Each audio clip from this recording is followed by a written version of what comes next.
My name is Joe Siegel. I'm the Director of Research here at the Africa Center for Strategic Studies. And we're just, again, very happy to see the great turnout for this morning's session. There was a question whether we would get anybody out on a Monday morning here in Washington, but I think the strong turnout just shows the level of interest there is on Africa issues more generally, but certainly on what's going on in the Sahel. And this morning's first panel with the ambassadors certainly helped to highlight a number of the layers of security challenges that the Sahel faces. Talked about the violent extremist groups, transnational organized crime, farmer-herder issues, the porous borders, whole host of security challenges that are unfolding within the region. At the same time, we talked about the dynamism in the Sahel. That goes in multiple directions. The ambassadors touched on the demographic growth. The Sahel is expected to more than double in its population by 2050. It's about 80 million people in the G5 countries we talked with this morning. It's expected to be 200 million in 2050. This demographic shift, of course, is playing out a lot of different ways. We're seeing more urbanization. We talked about the youth unemployment, migration issues, but it also represents opportunity. And several of the ambassadors referenced the economic potential for the region.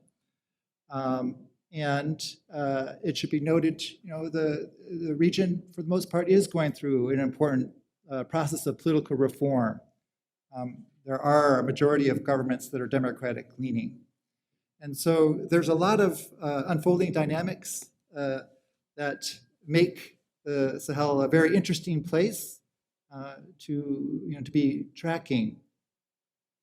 And I think one of the things that often gets overlooked when we talk about the Sahel is its importance as a gateway. The Sahel, of course, connects the Maghreb, North Africa, with sub-Saharan Africa.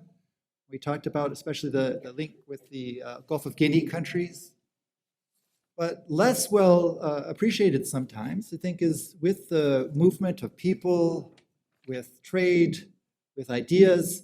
The Sahel links Africa with Europe and with the Arab world. So the Sahel plays an important transcontinental gateway role that has important implications for global security. What happens in the Sahel doesn't stay in the Sahel. And so it does make its way into some of these other considerations, though that isn't always appreciated. Our goal for this panel is to take some of these ideas that have been put out in the discussion with the ambassadors and to drill down a bit deeper to unpack just what do we know about the challenges, but as importantly, what does this mean for priorities moving forward, and see if we can help push the discussion on that a little bit forward. And so we're very fortunate this morning. We have three outstanding panelists who've been doing a lot of work on the Sahel, and they're each going to take a different sliver of these issues to help us think this through. I'll start with introductions here on my left with Mr. Rida Lyammouri. And Rida is Associate Fellow with the Klingendel Institute and their Sahel Conflict Research Unit. He's also a Senior Fellow at the Policy Center for the New South, based in Morocco. And for most of the past decade, Rida has been on the front lines tracking the activities of the violent extremist groups in the Sahel, as well as their linkages with transnational criminal organizations. His work is currently leading him to focus on some of the growing farmer-herder conflict that we're seeing, the shifts in migration and the implications this has for security and development. And among other things, Rida has consulted with governments here in the United States, in Europe, and in Africa. To my right is Mr. Abdoul Salam Bello, and Mr. Bello is a senior advisor to the executive director representing 23 African countries at the World Bank on the board. And these include the Sahelian countries. Mr. Bello brings a fascinating mix of private and public backgrounds. Previously, he was the chief of staff to the CEO of the African Union Development Agency. And he had previously worked with the Islamic Development Bank Group in Saudi Arabia, as well as the Renault Group in France. And so in these capacities, he has focused on enhancing private sector development in the Sahel, especially on private-public partnerships, with a focus on infrastructure development and information communications technology. In his previous work, he's also championed efforts to build coalitions between the Africa Development Bank, the World Bank, and the UN, and especially on some of the issues we were talking about earlier this morning on the development security nexus and the Africa Continental Free Trade Agreement. Mr. Bello is a Nigerian national, and he's the author of several books, including one on regionalization in Africa. And to my far left is Dr. Dan Eizenga, and Dr. Eizenga is a research fellow with us here at the Africa Center for Strategic Studies. He has lived and worked in the Sahel for a number of years, most notably in Burkina Faso, Chad, and Senegal. And his research focuses on the activities of violent extremist organizations and efforts to combat them. He also does a lot of work in civil-military relations and on conflict resolution. He's written widely in policy and academic journals on these issues.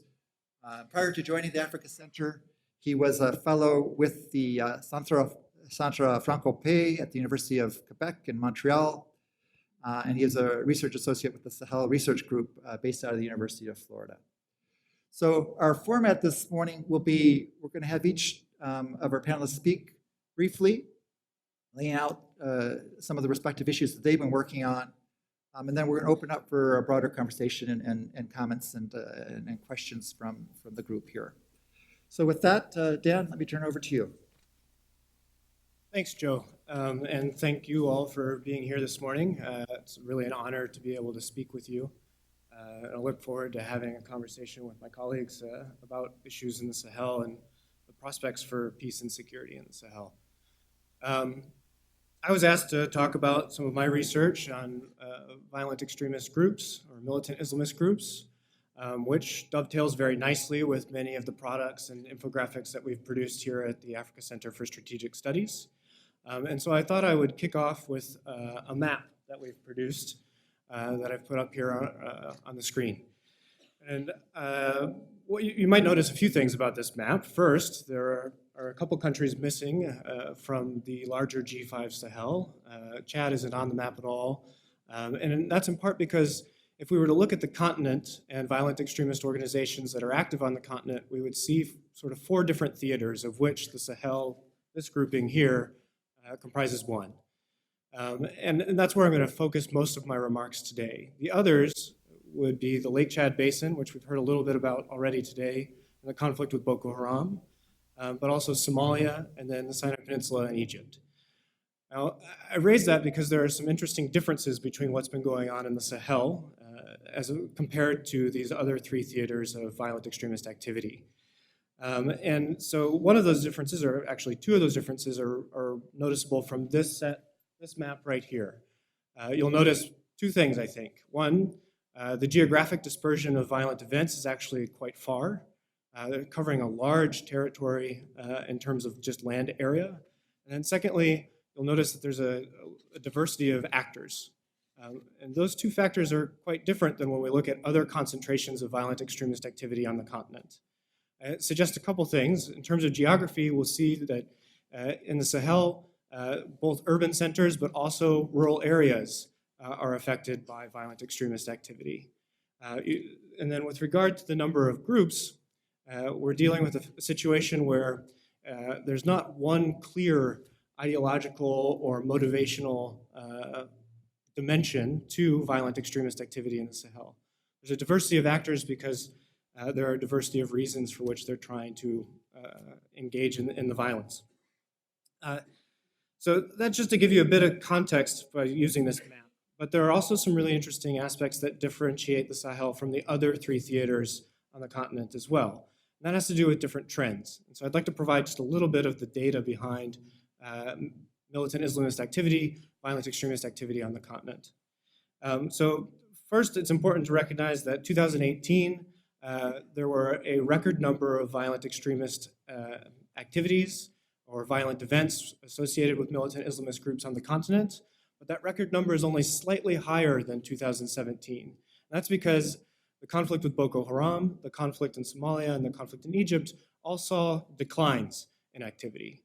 There were fewer violent events associated with those three theaters in 2018 than there were in 2017, which is to say that the Sahel is making up for that difference. The Sahel, we saw a marked increase in violent extremist activity from 2017 to 2018. In fact, 192 events in 2017 and 464 events in 2018.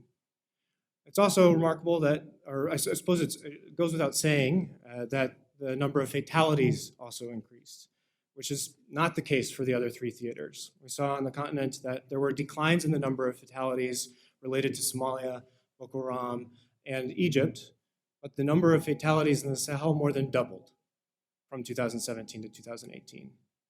We haven't concluded 2019 yet, but already those numbers have been surpassed. And so some of you may have come across recent data coming out of the ACLED database, the Armed Conflict Location Event Database, very recently, in fact. They published it, I think, last night. That data shows that the number of violent events in the Sahel for 2019 has already surpassed the number of violent events for this year. The number of fatalities has also already surpassed the number of fatalities from 2018. In fact, they've almost tripled. In places like Burkina Faso, we've seen significantly higher violent extremist activities and fatalities related to those activities. And so what we're seeing is that the conflict in the Sahel is worsening. And that's why I think many of us are here today to discuss it. So I'm just trying to provide a bit of data behind why that's going on, or how that's going on. The second map I wanted to pull up has to do with the different security responses that have been attempted or put forth so far. And we've already heard a fair amount about these responses this morning, and because I'd like to keep my comments brief and save time for the discussion, I'm not going to dive deeply into any of these responses. But you'll notice on this map that there are sort of four large efforts across the region. So we've heard a little bit about MINUSMA, the UN peacekeeping mission, which is primarily located in Mali, with different bases operating in Mali, and for which we've heard that the mandate doesn't extend into counterterrorism operations, as UN peacekeeping missions do not. We've heard a little bit about EU involvement. So we've heard about Operation Barkhane, the French counterterrorism operation that covers these 5 countries in differing levels of authority. So in some cases, Barkhane has the authority to engage in counterterrorist activities right away. In other cases, it requires authorities from partner governments. And so it's somewhat limited, but that varies from place to place. And we've also heard, or actually I'm not sure if we heard about it from this morning, but we'll see on this map that there are EU training missions, both intended to enhance the training capacity of different governments, partner armed forces, but also their capabilities. And so we're seeing a lot of investment into the region from those partner organizations. Also worth noting here that the G-5 Sahel is sort of not only comprises all 5 countries, but there are particular zones where the G-5 Sahel is operating more than others. And so that would be these border areas mapped out here. And so there's sort of 3 main zones, or 3 areas where they're specifically looking to target terrorist organizations. You see the western zone between Mali and Mauritania, then the central zone where the three borders of Mali, Niger, and Burkina Faso come together, and then on the far east between Niger and Chad. So each one of those areas represents a different operational zone in which the G5 Sahel forces are attempting to counter the tactical advantages that militant Islamist groups have had in the past. By tactical advantages, I mean being able to cross borders freely without being pursued by armed forces in the national governments, or being able to exploit that advantage. Now, I'm going to switch gears now just to talk about what I think sort of three priority areas for action in the future might be. We've heard a little bit already about how important the need for continued financing, continued financial resources and support for the G5 Sahel is. I would second that that is extremely important. And I second it because recently there's been some conversation focused in two different ways about whether or not this support is really having the effect that we're desiring from it. First, that conversation focuses on, well, there's a security response that's needed. There's obviously a military challenge to these national governments, and thus a security response is needed. But is that the right response? Perhaps looking at the root causes is more effective. Perhaps we could shift gears and think through some of the different development programs that might be necessary to address the root causes driving violent extremism in the region. That's an appropriate, I think, conversation to have, but I worry that the pendulum might swing too far in the opposite direction. And so if we're not able to sustain a security presence throughout the region and restore peace across the region and then maintain it, that any efforts at improving the development situation across the region might go undermined, or that may undermine those efforts, excuse me. A second trend of thought on that fact is that folks, as they've seen the worsening situation in the Sahel, and it's perhaps worth noting here that every year the situation has worsened since 2015, a conversation is starting to happen in circles about whether or not it makes sense to actually support a security response. What would happen if we cut support for a security response? What outcome might we expect from that possibility, from that scenario? And I find that to be an extremely worrying conversation. I suspect that the situation would deteriorate faster, further, and at a level of intensity not yet seen in the region should there not be a security response. And so, in fact, I think what we really need to be talking about is what's wrong with the security response, or what could be changed about the security response to make it more effective. And a very large point I'd like to make there is that I think there needs to be a shift from thinking about building capacity, enhancing training that's focused on capability and operations and tactics to strategics. What's the strategic outcome that we seek to achieve here? And that needs to happen at the regional level between these governments. Between all 5 countries, there needs to be a coherent and comprehensive strategic plan that's formed. But that's an area where external partners can support. And I hope that that's a conversation that continues in the future. Part of that strategic response, I think, has to be incorporating local actors as well. And we've seen some attempts at this with mixed results. But if we're not having a conversation with local authorities and the communities that have been affected by militant Islamist groups throughout the Sahel, then we're missing an important data point in the conversation about how to advance our strategic goals. And so I believe that that's an incredibly important aspect that might be missing. I think also it's important to amplify and listen to the voices for nonviolence across the region. That may help in countering the ideological battle that's going on here as well.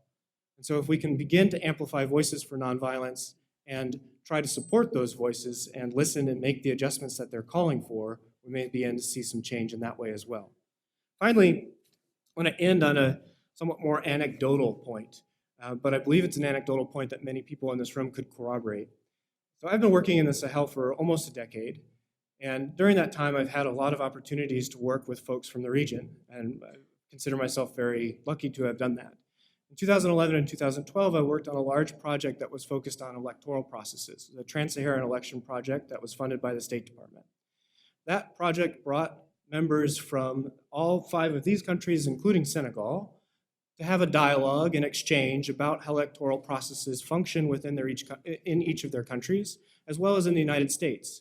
It wasn't intended as a training.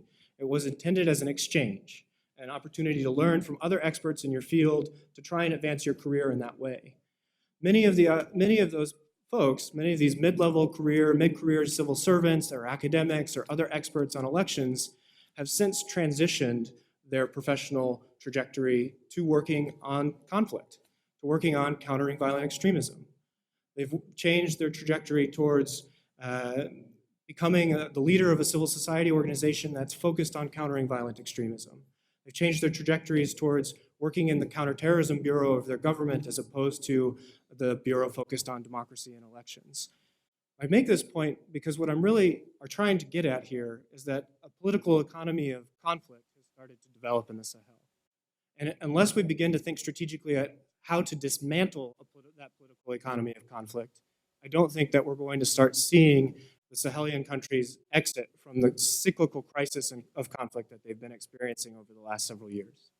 I'll end there. Thank you.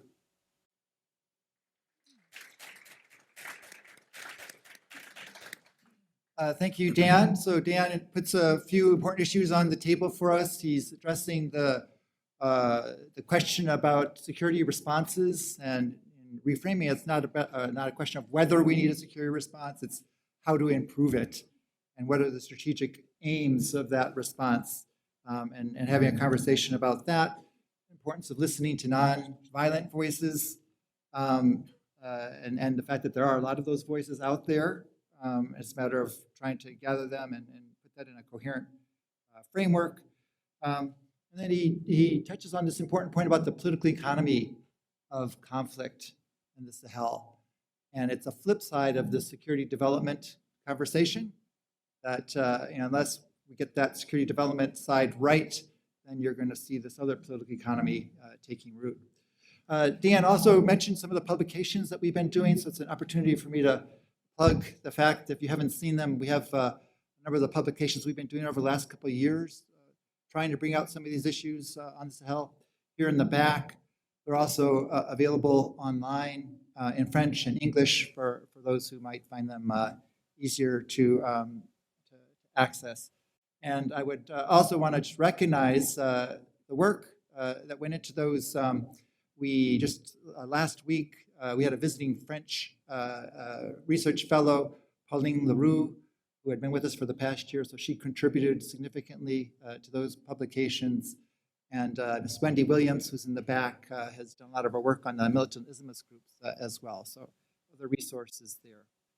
All right, with that, let me switch over to Rida to talk about some of the work that he's been doing. Thank you. So I was thinking of what to talk about today, and after a few conversations with Joe, I decided to, you are the lucky ones because I get to share with you some of the key findings of recent field work that has been done in Southwest Libya, Niger, and Mali. This project was mainly to focus on one of the key actors contributing to instability, and one of the key actors to also stability in the region, which are traditional authorities. So briefly, the focus was on areas where conflicts are taking place. So I'm going to talk mainly on Niger and Mali because of the time, but I'll be happy to discuss Libya as well afterwards, if anyone has any questions. So the decision was to focus on Tillaberi and Tawa regions in Niger, and also in Kidal and Menaka region in Mali. The research was conducted through conducting focus groups as well as individual interviews with the key traditional leaders, as well as experts, government representatives, including armed groups as well. And it was conducted between February and the end of July, and the report should be published by the end of this month. And it's about 100 plus pages, so it's a lot of information there. But I will try to provide you with just what you need to know.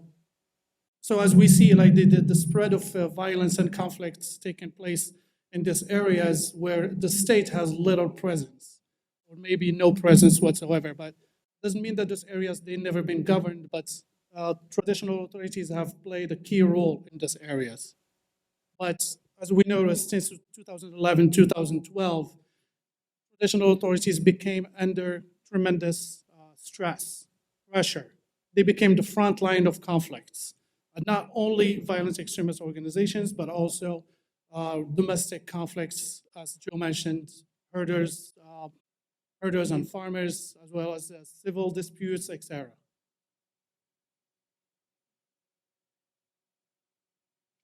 Just the research questions. The research question was mainly to see because of the dynamics that are taking place or these areas where with conflicts, increasingly what we have seen that their legitimacy have been put to question. Are they still legitimate to local population? Because their role was the connection, the link between the state and local population. So the question is how legitimate they are and how we could help them to regain that or strengthen that legitimacy in order to stabilize those areas. Some of the key findings,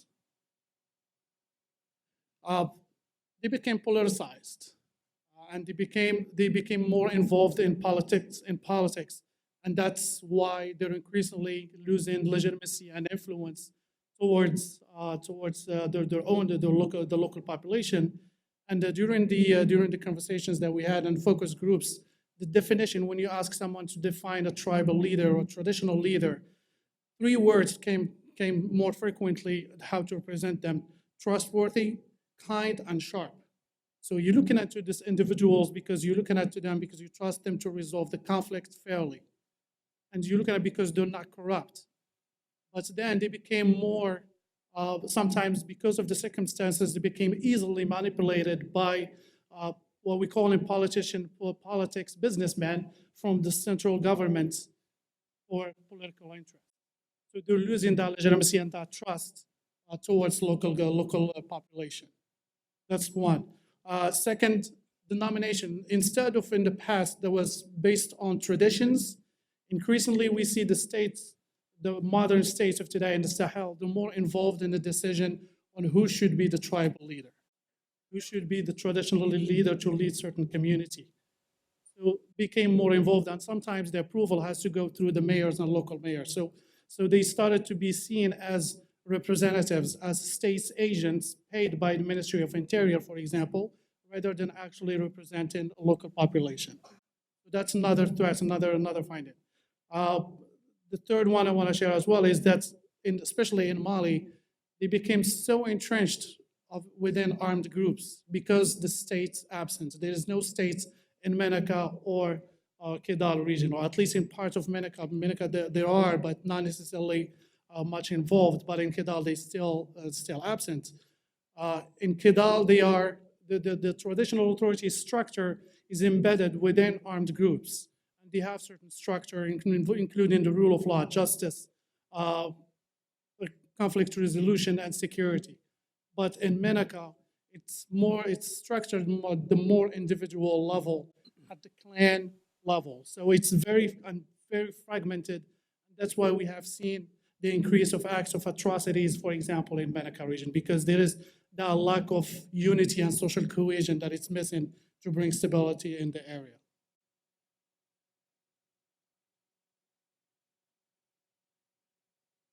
So then what? So we have this information and how we could help them. So some of the key recommendations, I skipped part of it, so other findings, but I think they're all known for anyone who's following the region that traditional authorities have been kidnapped, targeted by VEOs, by armed groups. That's very common, became significantly common. And so one point that I want to raise there, and that is very concerning, is that not everyone fled. Not everyone. Some of them still remained in their areas, and they negotiated deals with whoever acting and governing that area, including VEOs. And then I was there conducting field work in Gao region between February and April, and frequently became in the conversation that traditional authorities are involved in humanitarian distribution, but they can't make the decision without consulting with whoever armed group controlling the area. And this includes armed groups that are part of the peace accord, but also VEOs are controlling an area, especially between Gao, Timbuktu area, and the Gormarous area. So they learned, they adapted on how to adjust to the situation. this is, as much as this strategy is efficient at the short term, in the long term, it's very concerning. It's alarming because these traditional authorities that the states relied on for governing these areas, they are becoming, they're going to start to be perceived as actors themselves in the conflict, as armed actors, or as, so they don't have that legitimacy of being there for the population or for the community. That's one concerning point I wanted to raise. But so for key recommendations, and then during the discussions and focus group discussions, we emphasize in the question, other than financial support, what do you need? How could we strengthen traditional authorities in these areas? And repeatedly, of course, security. They want to be protected. They don't want to be left alone. So security is number one priority. Second, they do want resources. When we say resources, like they have system in place. That picture that I have there is used by traditional authorities to record civil disputes. And as we mentioned in the previous panel, there is increase in inter-community conflicts. So who's the first actor? Who's the first actor that you're going to go to resolve this conflict? And then how are you going to document that? How are you going to record it and codify it? So to use that in the future and learn from it. So they need the resources on how to maybe digitalize this information and these records. Of course, they also asked for capacity building. They have been doing this for a very long time. Obviously, few things have been working. That's why we had some stability. It might not have been perfect, but it's not as chaotic as it is today. So something have been working. So instead, for national, regional, and international actors of coming in and recreating something new, let's look at how we could reinforce and strengthen what's already been working. Rule of law or conflict resolution, those things needs to be just strengthened instead of recreating it. Other recommendations that comes from myself and the team is, I think they need to be involved in national and regional, including Sahel G5, for example. I think that should be one of the key discussions and the debates that should be talking about, especially when we're talking about remote areas, the Lepta-Kogorma area on the borders. I think that's key for stability. As I mentioned, codification of traditional authorities and for better neutrality and transparency to keep that legitimacy that they have within their local communities for a very long time. Addressing international communities' concerns about Sharia law. So from the outsiders, every time we hear that the religion was used for decisions, we freak out. We just think that's the hands being cut or foot being cut, but that's not the case. Religion is always going to be a key factor that's going to be used for the rule of law that they use and to resolve conflicts, civil disputes, etc. So just to how to strengthen it and to educate, to use it in a civil way than using the harsh decisions. So it's always got to be there. So we just have to look at it differently. And reinforce their role in conflict resolution. We're not going to come in from outside or even central government coming in and going to solve the herders and farmers disputes. They look at their traditional authorities. That's the first actor they go to. Then if the problem is not resolved, that's when it goes to the court, etc. But usually, and if you go to the court, to the state, before you go to traditional authorities, they send you back. They say, go first talk to traditional authorities. As we see, the more concerns about Fulani communities. They are all over West Africa, and I think they should have more representation, more involvement, more inclusion in different decisions, not only security, but also in terms of development and to take them into consideration, because one of the policies that affected the herders is the focus on farmers and developing the agriculture sector, but not looking so much on the movement of herders. They were impacted, and that's why they're suffering, and that's why they are looking at, some of them have joined, who's gonna provide them with the solutions and who's gonna resolve their problems. So they looked elsewhere for support, and that sometimes VEOs. And as I mentioned earlier, improving physical security.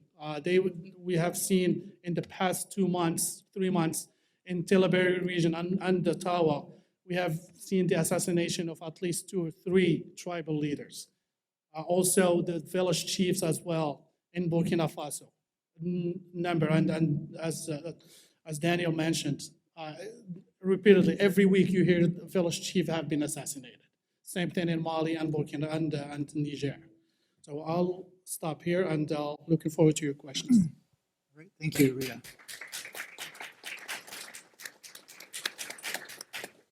Rida's put also a lot out there. It gives us a local perspective, complementing sort of the macro perspective that we saw with Dan's remarks and slides. And I can't overestimate enough the importance of what he's getting at, because we often hear the importance of security development or local governance, but the conversation doesn't go past that. And so what Rida is doing is helping us think about, well, what does better governance at the local levels look like? What does better development look like? How do you strengthen that social contract?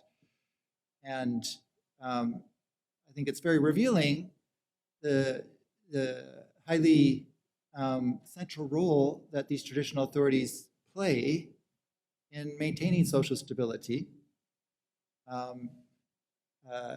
It's not a coincidence that a lot of the violent extremist groups are targeting these individuals. And by targeting them, by destabilizing the role they play, it gives greater leverage to their work. And so I think there's a lot there we want to pick up on as we move into the question answering and discussion period. So for our last presenter, I want to turn to Mr. Abdoul Bello. Good morning. Thank you very much for inviting me to this event. Before I start, I wanted to really echo and appreciate the work done by both my predecessors, Daniel and Rida. And regarding the work done by Rida, I just want to give one kind of anecdote, but regarding the traditional chiefs, to show the importance they have in the country, we did a mission with the Board of Executive Directors 2 years ago. And we met the Bureau of the Traditional Chiefs in Niger, in Maradi. And the Executive Directors also were quite struck by the way that they have been very impressed by the way the traditional chiefs are making the link or strengthening the link between the state and the local people on the ground. And to some extent, the Bureau of the Traditional Chief of Niger received a prize from the United Nations in June 2016, recognizing the role they have in terms of social inclusion, in terms of fight against insecurity, among others. And if you look at the profile of those traditional chiefs, actually, you will see most of them have been also exposed at the international level. Some have been ambassadors, ministers, even speaker of the chamber. So just to show that, to strengthen also what Rida is saying, that the traditional authorities are really linked to the reality of our countries. Having said that, I will come back to my notes. A couple of points I wanted to mention here. I want to make the link between the security and the development nexus, and to show also what kind of opportunities we can be working on going forward. On the security, the ambassadors earlier this morning mentioned the MINUSMA, for instance, and I want to echo how the G5 countries have been heavily involved in addressing the security in the region in the context of the MINUSMA. If you take Burkina Faso in the MINUSMA, Burkina Faso is the main troop contributor in the MINUSMA, followed by Chad, having Niger ranked 7 in this organization, which put us a question on the priorities the countries are putting to address security, not only in Mali, but within the region. Going forward, still on the security, if you take the last 5 years, the period 2013-2018, you will see that Mali actually quadrupled its budget expenditure from about 130 million to up to 500 million of the 5 years. For Niger, the same effort can be noticed. Niger doubled its military expenditure from about $91 million to $230 million. For Burkina Faso, it's about a double, from 142 to almost 300. And if you put this in terms of GDP, you'll see that country like Chad with about 5.6% of its GDP, 5.6% of GDP in the military spending, while Mauritania put about 4%. Then, talking about the budget, municipal budget, as Ambassador Wafi rightly mentioned this morning, is about $1 billion per year. But if you take in 2018, the cumulative budget, military expenditure, from the 5 countries, the G5, is about 1.4 billion. So you see also the stretch the security has in the military, in the country military expenditure. Yet the results are still not there. But you see that there is a lot of effort that is done. So this is just to make the link between the security and the development. One point I think we may need to reflect on is, and it can link us later on to the opportunity, is the access to energy. If you take sub-Saharan Africa, the access to energy is 44%. If you take the Sahel countries, we are far below, except 2 countries. You take Chad, access to electricity is 11%.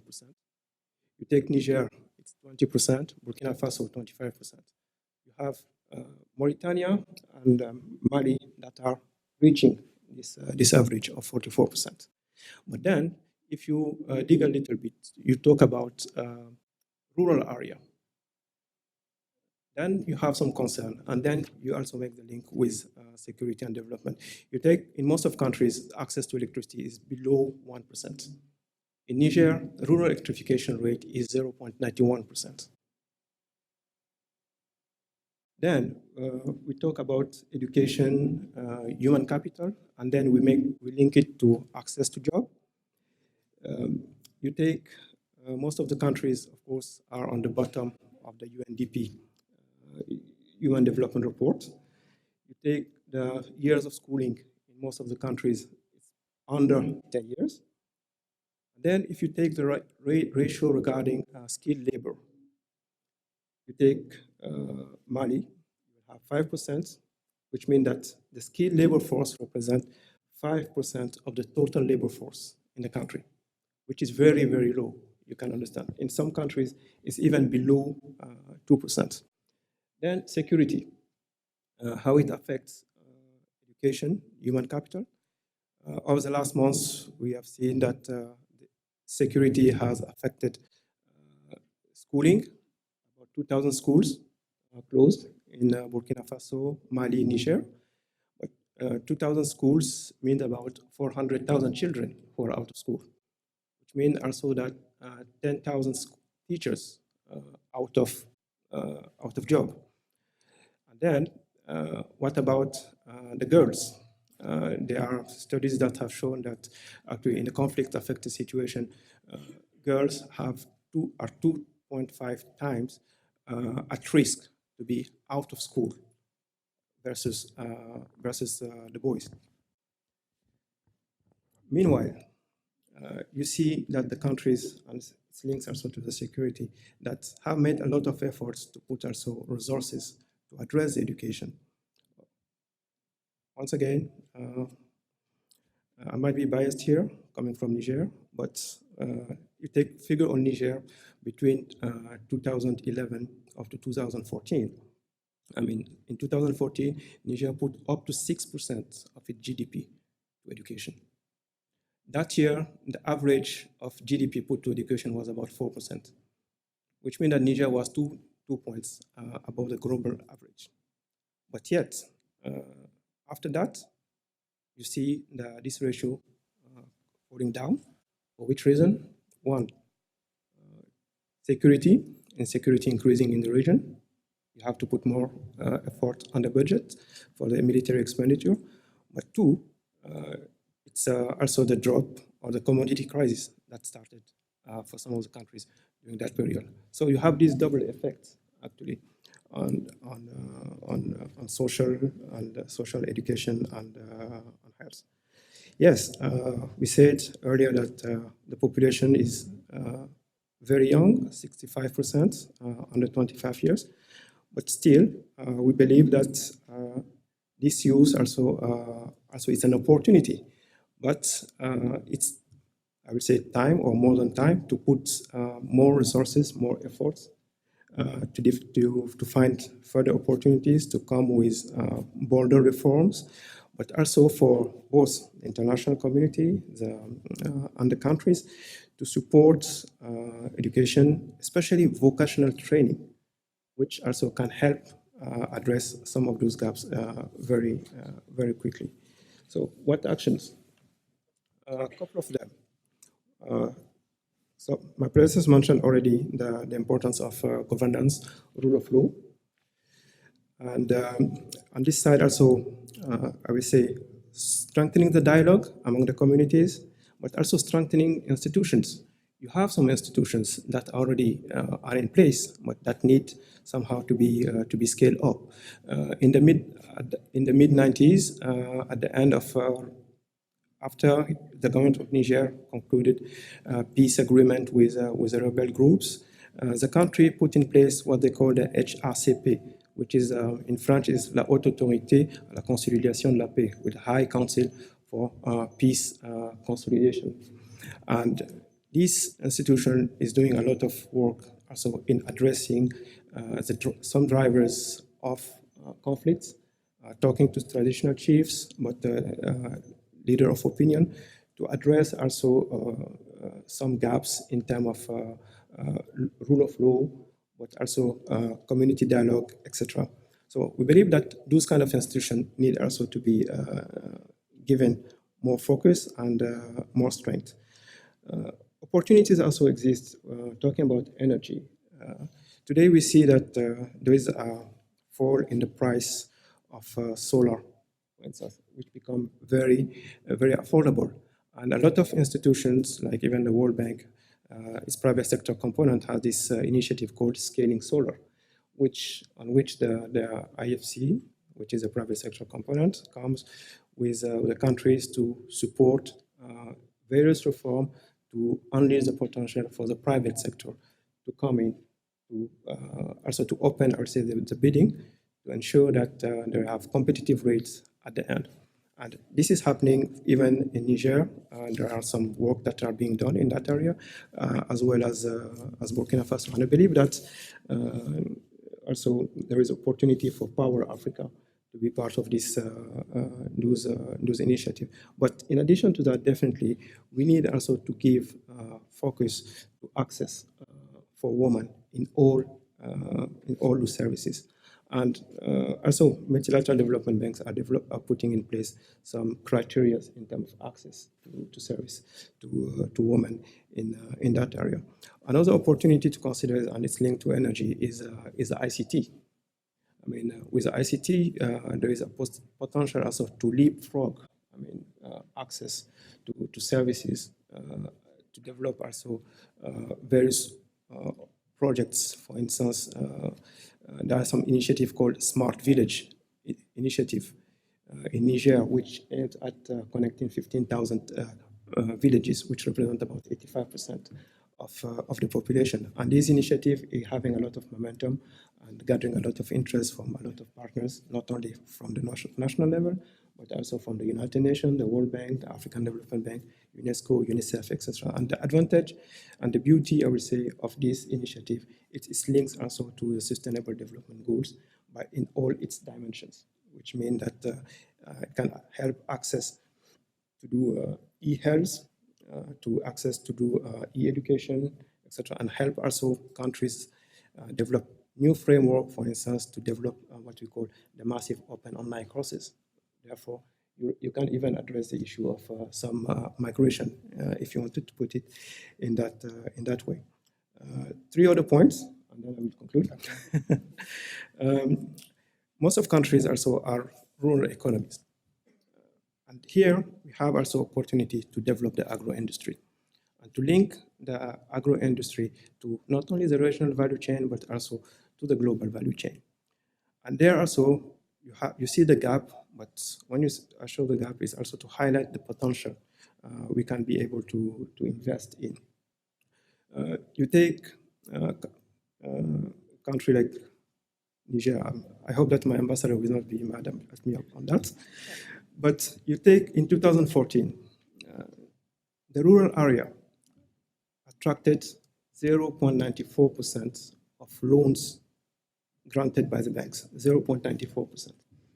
The year after, the same sector attracted 0.34% of loans, which means that there is an issue regarding access to finance. It's not even meaning, it's more than obvious. So how can we develop the economy, make it more inclusive, especially when you have 80% of the population that lives in the rural area without access to credit? But this is not only the case of Niger, actually. A couple of months ago, did a business trip in Togo. We're talking about how the security aspect is trickling down in other countries. You take Togo, it was the same issue. The agriculture sector represents 40% of the country's GDP, while access to credits in the rural area in Togo is also less than 1%. And talking to the banks, you see that there is also an issue regarding the understanding on how they can be more present in the rural area, provide more inclusive finance to women, but not only that, but also to help, I would say, pastoralism, to help crop developed, transformed through access to energy, and then to exports. And Niger, in the agriculture, represents, in Niger, the pastoralism represents 16% of the country's GDP. And if you have very low access to credits to build value chain, process milk and meat, put it in some shape, to put it in some international standard for export, for instance, then you are missing, I think, a point. So the point is not only addressing security, of course, and we all understand that, but also to make sure that the least person in the field also have the same opportunity. Because at the end of the day, also is a feeling of justice or injustice. And then that's where we need the private sector, not only in the country, but also to bring FDI, foreign direct investments. Of course, there are perceptions of risk in the region, but meanwhile, there are also institutions that are there to help bring the private sector in those countries. Like you have the OPIC, but you also have the World Bank, the MIGA, which is a multilateral investment guarantee agency, which helps also foreign investors coming in the countries and with a coverage for what they call political risk and other instruments. So just to say also that those countries, they are not being sitting and waiting for things to happen. You take most of the Sahel countries, they have made a huge improvement in the governance mechanism. A country like Niger, and I'm sure now he will be happy about me on that. The country grew for 30 ranks of the last 7 years in the doing business report from the World Bank. But for this to happen, the authorities, the president of Niger, have to sit and chair a committee on business reforms. So that shows also the commitment, but also the importance of leadership in all those activities. Last point, just a plea. We need more regional approach. So far, the way the issues in Sahel, but other regions are addressed, countries address it on bilateral basis. Yes, there are resources that are put into regional institutions, into multilateral development banks. But as that was said earlier this morning, I think we need more inclusive approach, an holistic approach, that's the word that was used. And in addition to the holistic approach, we need also to ease or to lower what you call the red tape. Each institution coming with its own rules and guidelines, etc. And at the end of the day, it's those countries that have to implement those projects. And You have one country which will have to deal with, let's say, 10 partners and then 10 various processes and operations. So it creates, instead of easing the life, obviously, of those countries, it's also creating kind of burden. So we need also to have much easier mechanism to address those issues. Thank you. Thank you, Abdoul. You've given us just what I was hoping for. I asked Abdoul to be practical in his suggestions to help get us past just the broad generalization of security and development. And he's done that. He's thrown out a number of specific examples with regard to energy and solar, information communications technology, these smart villages, the need for more investment in agriculture, and the challenge of access to credit and rural financing, and this the importance of trying to reduce red tape and improve the capacity for doing businesses. But he's also helped to link us up between the local. These investments need to be local. They need to be at the national level. There's a regional dimension and there's an international dimension. And as he said at the beginning, there's a big tension in this, in the availability of money for these initiatives. And yes, when there's insecurity, it undercuts development. It leads to this destabilization. The kids aren't in school, teachers aren't teaching. It also forces government to redirect resources. And so these things are in acute tension, and part of the challenge is how do you try to balance that without giving up on the development and investments while dealing with the security challenges. Okay, so we're going to open it up now. We'll because we're running a little bit late, we'll go about 15, 20 minutes for exchanges. I'll ask, it will take 2 or 3 questions at a time, and then have panel respond. Try to be brief. We'll get through as many comments and issues as we can. So if people have questions, just raise your hand, and then ask you to identify yourself and ask a brief question. So we'll start here. I think there's a microphone coming, yeah.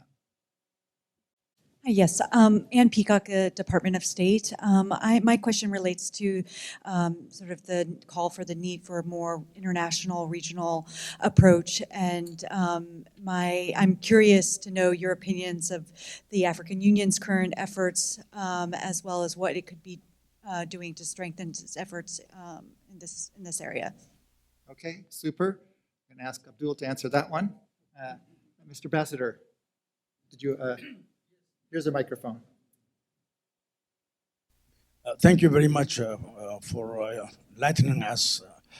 My question is with regard to what Daniel Eizenga said with regard to the change of the support to our countries when it comes to building abilities and to be more strategic in the approach. Can you please elaborate more than that or on that? Because so far we have very interesting programs with the American armies in building our capacity and supporting our troops, which is highly appreciated. But with this idea of being more strategic, I want to know what it means exactly. Thank you very much. Okay, great, thank you. Yes, here in the middle. Good morning, Caroline Burley, one of the development advisors at US AFRICOM in Stuttgart. 2 questions. One, Dr. Eizenga referred to a developing political economy of conflict, and I'm wondering if you could elaborate what that means, what the implications are. And also, perhaps for any of you, people have referred indirectly to some groups being included, some groups being excluded. I was hoping maybe you could drill down a little further on that. I think Rida mentioned specifically having more Fulani chiefs, and yet last week I learned the new phrase, Fulanophobia. So thoughts on that would be great. Okay, very good. Rita, you can take that last question. And then right here, behind the ambassador. Thank you. Thank you for this panel. Can you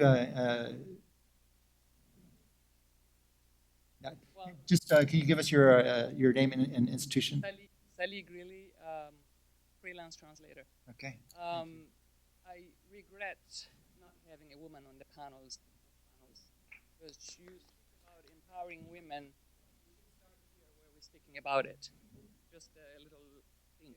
And the other thing is, for these countries that are deeply entrenched in this security issue, I want to ask either one of you to respond. What should come first? It's a bit of a chicken and an egg type of situation.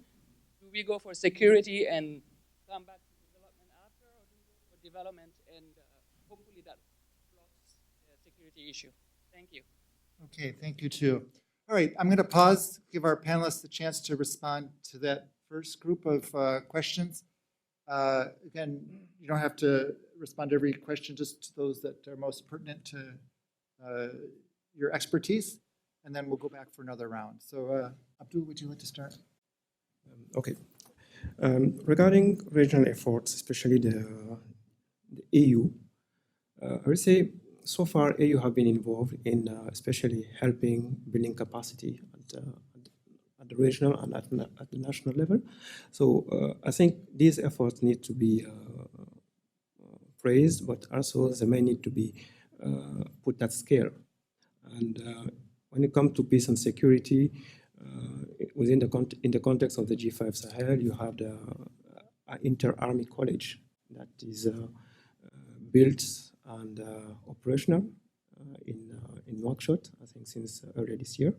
So it can be a way to bring more regional effort or support and to help the armies having a better platform in terms of interoperability and standards and sharing of intelligence among themselves within the same region. My background not being on peace and security directly, so on the overall basis, that's how I will see the role of institution like the African Union. And then I think there is an opportunity for the African Union to play a stronger role in the context of the free trade agreement.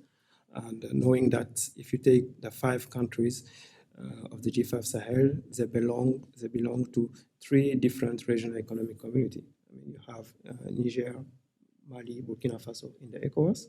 You have Mauritania in the Union of the Maghreb Union of the Arab Maghreb, and you have Chad, which is in the Central African Economic Community.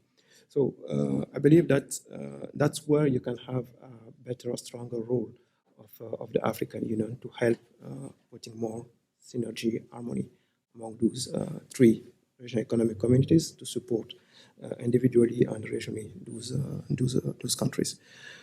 The second is about the question, chicken and egg, on the security and development. I would say both have to go together. I mean, it's like 2 legs. They have to be together if you want to go in harmony. But definitely security will be key, because if you don't have the security, I mean, even the sustainability of your system, your state, will not be there. However, it cannot be alone, because then the sustainability of the peace and the security will not be there, and therefore you'll be reinventing the wheel. So we have to address it in tandem, almost at the same time. But still, one is shorter term, almost shorter term, making the peace, providing the security, but the development is on a more longer term. Actually, doing the reform for institutions, you need more time. The project cycle also needs more time, while the burning issues, talking about killing in Burkina Faso, for instance, yesterday, those are immediate and pressing concerns. So we need to have this harmony.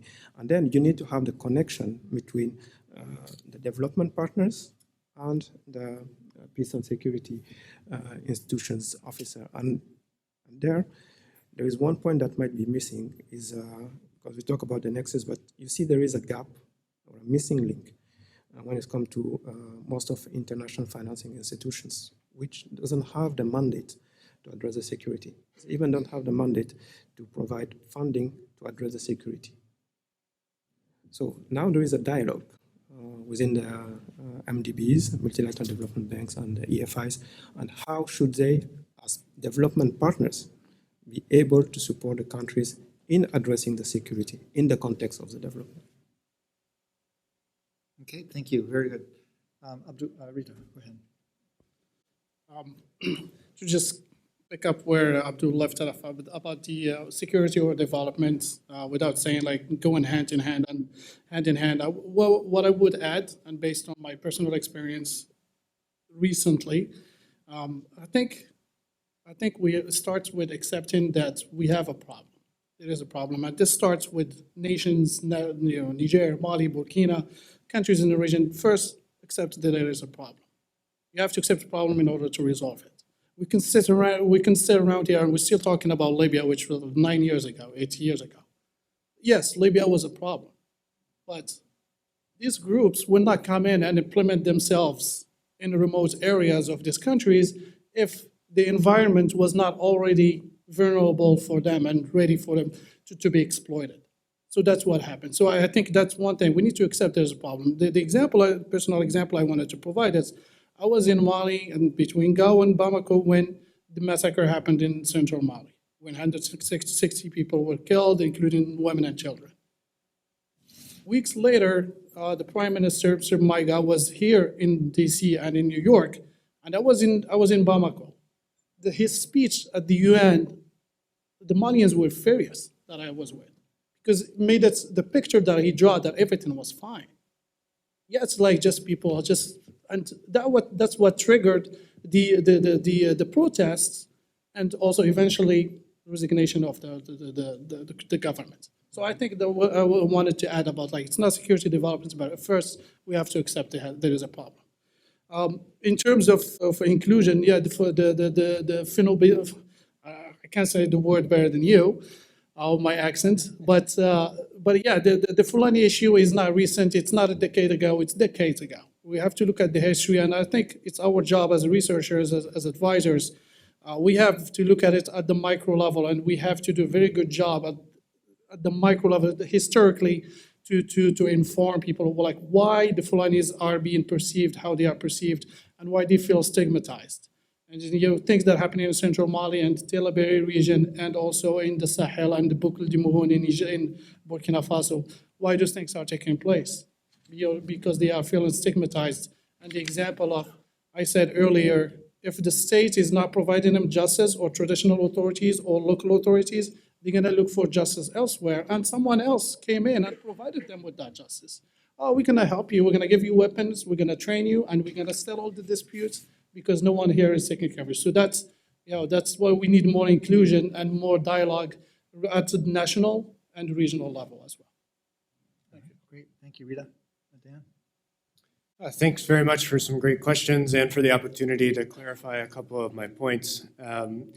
I guess I'll start first with talking a little bit more about what I mean from a shift from tactical to strategic support, or what I'm trying to unpack there in my own ideas. And I'm really trying to get at something quite simple. I feel that quite a bit of support has gone into building capacity and enhancing the capabilities across the board for the national militaries in these 5 countries.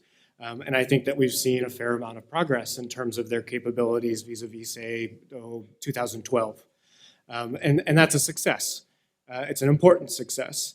At the same time, as I tried to lay it out, the situation has gotten worse. Security hasn't improved. In fact, violence has increased. And so there are some questions there that have to be dealt with. Why is violence increasing? Well, at the same time, we're also enhancing the capacity of national armed forces to deal with those violent actors. And I think that ultimately part of the question, or part of the problem to solve there, is that we haven't done a very good job of coming up with what the long-term strategy is for undoing the violent actors on the ground. And so we can enhance capacity and create a scenario where tactically we can start to have an advantage and we can win some battles on the ground. But at the same time, if we don't have a long-term strategy for how to prevent the need to fight those battles, then we're not coming to a solution. I don't know that I have the intellect or the time here to solve that problem, but I think that we need to start to think a little bit bigger picture than just enhancing the capacity of the national military. While I also think its continued support for the national military is going to be an essential component of that. So I don't mean to suggest we shouldn't support the national militaries or continue to work towards enhancing their capacity, but I do think that there needs to be a larger strategic goal and vision across the region if we're going to come to an outcome where we see peace. And then I'll clarify this point on the political economy of conflict. I realize in retrospect that I may not have done a great job of explaining that. The point I'm trying to make is that I believe these countries have followed sort of a cyclical pattern of crisis, in that those mid-level career civil servants that I worked closely with in 2011, 2012, who were experts on elections, have now become experts on counterterrorism. And that's not by coincidence. That is a set of opportunities that were laid before them and a restructuring of incentives for them professionally to pursue those careers. It makes sense. We all do that in our daily lives all the time. The worry that I have for the region is that incentives are being restructured across the board for not just these experts and civil servants, but also for local communities to engage in whatever opportunities they have to advance their economic position, their political position, and that all of those incentives are slowly being structured around crisis and conflict. Now, if that's something that takes place, that creates a cycle where the incentive structures will repeat themselves, and that's Dr. Siegel mentioned this sort of security development nexus. I mean, the ideal is that you can have security, and that leads to further development, and further development enforces and incentivizes further security, and so you're seeing a positive cycle there. I'm worried and concerned that there may be a negative cycle, and that we have a conflict, and in trying to address the conflict and throwing lots of resources at that conflict, we create a series of incentive structures that keep the conflict going, or at least make it much more difficult to prevent.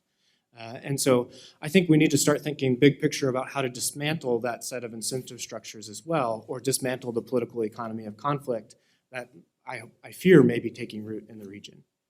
Thanks. Okay, thank you. Okay, I promised we have one more round. We'll try to keep it brief. It's been very rich. I appreciate that. I just realized the time is slipping here. So we'll take just a couple more questions. Let's start here in the back.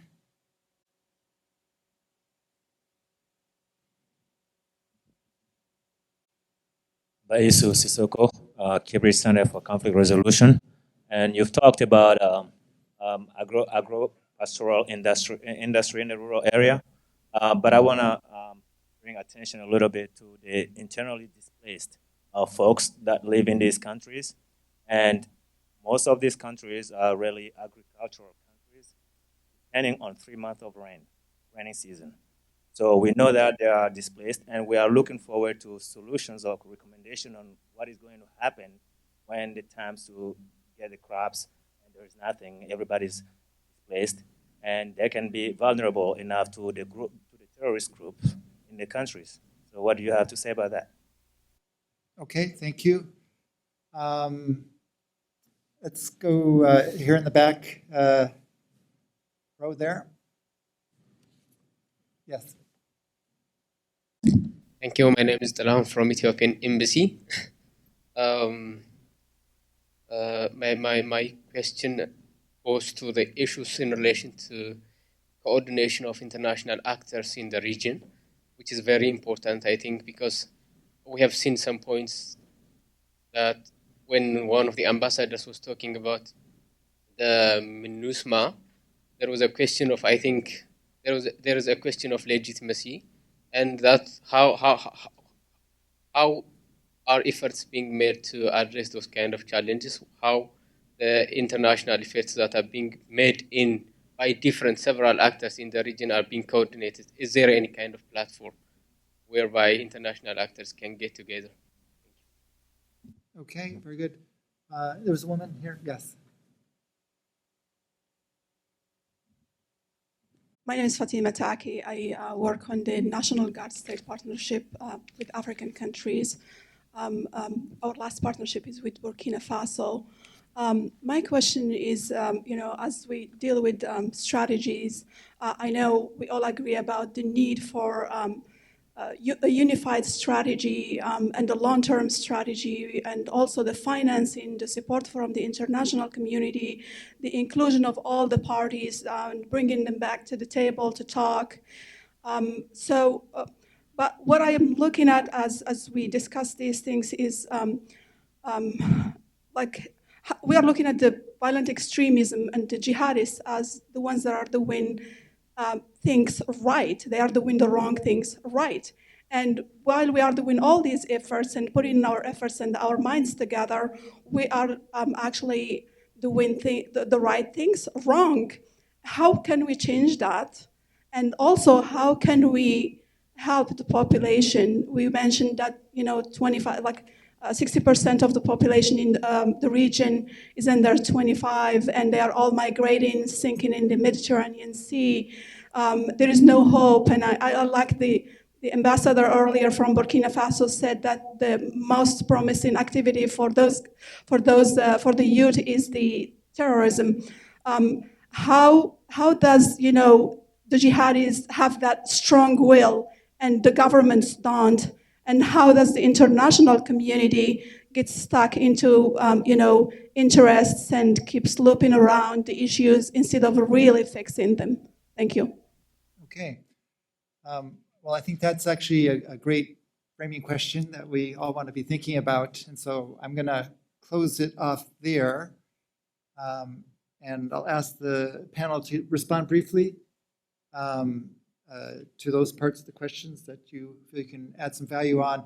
And then afterward, if you have other urgent questions, please come see our panelist when we're all done. So Dan, let's start with you this time. Okay. I guess I'll begin with just offering a few comments on MINUSMA and what I see as some of the challenges there that have been discussed sort of abstractly so far. We talk about the legitimacy of MINUSMA in Mali, and how many years has it been funded at $1 billion, and why has that continued without any kind of positive result? Part of the problem is that UN peacekeeping missions have a mandate to support political agreements, and the political agreement in Mali doesn't include all of the groups relevant to the current conflict. And so you have a peacekeeping mission in the middle of an ongoing and active conflict zone, where many of the actors that are engaged in the conflict aren't part of the overall effort at establishing a peace accord. And so the UN mission in Mali is sort of hamstrung in that it's not really able to address that conflict, but it's also not going to be able to maintain peace when it's not able to engage in conflict actors. And so I'm not sure that the MINUSMA effort at this point in time is the right solution for putting an end to the conflict in the Sahel. There needs to be a security response, and it needs to be a sustained security response based on what regions we're looking at in the Sahel itself. And I think that goes to sort of thinking about the long-term inclusive strategy and how do we start doing the right things right. First step in my mind is in the areas that are affected by violence more so than others. There needs to be a security presence with the resources and ability to maintain that presence once it's restored some semblance of stability. And unless that's sustained, then we're never going to get to the next step in whatever the strategy in the region ends up being. And so that's the first step in my mind of how to move in that direction. Maybe we'll stop there. Okay, super. Rita. Yeah, and another question to ask about when we criticize MINUSMA, but another question is, what about if they weren't there? So we also have to ask that. Leave it there. I've had several conversations with them, and they always said, they admit it, they said, we had no idea what we're walking into. So that's how complex the situation is in Mali. They started in the north, then things deteriorated in the central, then they had to expand to central. They had to invest most of their budget to protect themselves because they are being constantly under attack. So the resources were being spent on protecting themselves rather than protecting civilians. So it's criticizing, but also we have to give them credit, and I'm not defending anybody here. good question about the rainy season and agriculture, and I am currently like my own resources to understand how small farms are working in conflict-affected areas. Central Mali, in Mopti region, in the Tenenko commune, which is very where VEOs are present, and there is no state presence there, and little small farmers are still there. They're still conducting their business as usual. They negotiated deals with whoever is present and controlling that area. Same thing in Menaka, doing the same thing in Menaka and Songo in Gao region. So to understand how we could also improve their crops. Do they have access to more advanced so they can improve their crops and how to store their crops, etc. So there are ways we could help them. I'm not as technical in agriculture, but I'm looking at it from like just economic standpoints on how to improve their livelihoods. Coordination of international actors, it's a nightmare. If we're talking about, I'm not involved in security. I don't work with defense, but in terms of international development, and when you're trying to conduct research and try to understand who's doing what, I mean, good luck trying to find who's doing what. I mean, especially now that every country in the Nordic or the EU, they're all developing different strategies, and it's very challenging to understand who's doing what, and sometimes you end up doing the same thing that other organizations or countries are doing. So there is that lack of coordination, and every nation, they have their own excuse of not sharing information, not sharing what they're working on in terms of coordination. Strategies about Burkina Faso and what VEOs are doing better than us is they understand the local context better than us. Like if we look at the history of how they established themselves in northern Mali to start, they didn't come in, they started in the late 90s, early 2000s. They established a very close relationship with the community. They understood the community needs. They built a relationship, that trust that wasn't there between those local communities and the state. Because there is a little state presence in those areas. And then when the state decided to come in, they came in with the security approach. You're coming in and then the communities are feeling they are being stigmatized. So you weren't here enough for decades. Then when you came in, you're saying that we are a problem. So that's why the state needs to regain that trust. And it's gonna take a long time before that happens. Okay, thank you, Rida. And Abdoul. Okay, thank you. Regarding the question on agriculture and conflict-affected regions, I share the comments made by Rida on that. What kind of response? I mean, once again, I would say is a nexus, security / humanitarian in that context, and longer-term response. Immediate response, yes, you have immediate responses. How to address those issues. I mean, if you take multilateral development institutions, they're providing financing for internally displaced people. Currently, there is a project of $80 million, for instance, which is being implemented in Niger to address issue regarding refugees / internally displaced people, and also to help host communities, because the other dimension we tend to forget is when you have the displacement of people, you have also tension on the host communities because of access to land, access to natural resources, etc.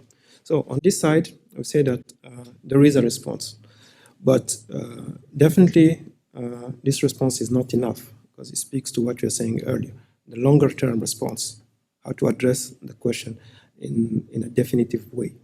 And there, of course, it's a big question mark, especially in the context of demographics and in the context of climate change, where you have also land degradation that will affect yields and therefore scarcity of resources, then leading to other conflicts. So this is, I would say, it's the big question mark. We need to see how to address. And I will share the tactics of Daniel. I don't think that the time here will be enough for us to dwell into that. But on a more serious note, this is a big issue we are all trying to figure out in our discussion and reflection within the MDBs. The second matter I wanted to mention is about the regional coordination and international donor support. That's why I wanted to conclude on making this plea to have a more coordinated approach. If you take Sahel today, you have about 20 independent initiatives on the Sahel, while you have only one region. So actually, it should be the other way around. It should be the Sahel that needs to have its own initiative where the partners are coming in with a clear division of labor, resources, etc. And this, it's a mechanism are yet to exist in the context of the G5 Sahel. The ambassador of Burkina Faso mentioned the donor meeting that took place in December. It mobilized about $2.4 billion. So the donor support is there. And then how the Sahel countries, or the G5 Sahel, is or are able to coordinate better the international community's support to the Sahel. I think that's how it should be, not the other way around. Okay, thank you. I would just add 20 seconds on the question about the VEOs, and I think just to balance that off, you know, we have seen an increase in attacks by VEOs on citizens as years have gone on. It's the VEOs who are attacking the teachers, it's the VEOs attacking local government, the VEOs attacking the traditional leaders. So I'm not sure that we want to characterize them as successful, as that's like the model that it's working. I think it's a different type of model of intimidation. Certainly there may be lessons there in terms of how they reached out to communities that we want to look at. But I think that's a really important question to look at. How do you do it better? And a lot more work. As I'm listening to the questions and to the responses, I'm also realizing, you know, we probably need a week-long conference. I'm only half jokingly that you know, there's so much to unpack here in terms of the coordination issues, in terms of the security development, in terms of integrating at the local, national, regional levels. It's really rich, really important, and I really appreciate the seriousness with which everybody has grappled with the subject today. So first, I want to thank you, all of you who've been here all morning. It's a long morning. But the attention has been great. The focus has been really excellent, and I think we've had a really good conversation. So thank you. And then join me in thanking the panelists for some really thoughtful conversations. So with that, we'll adjourn for today, and let's continue the conversations. Thank you.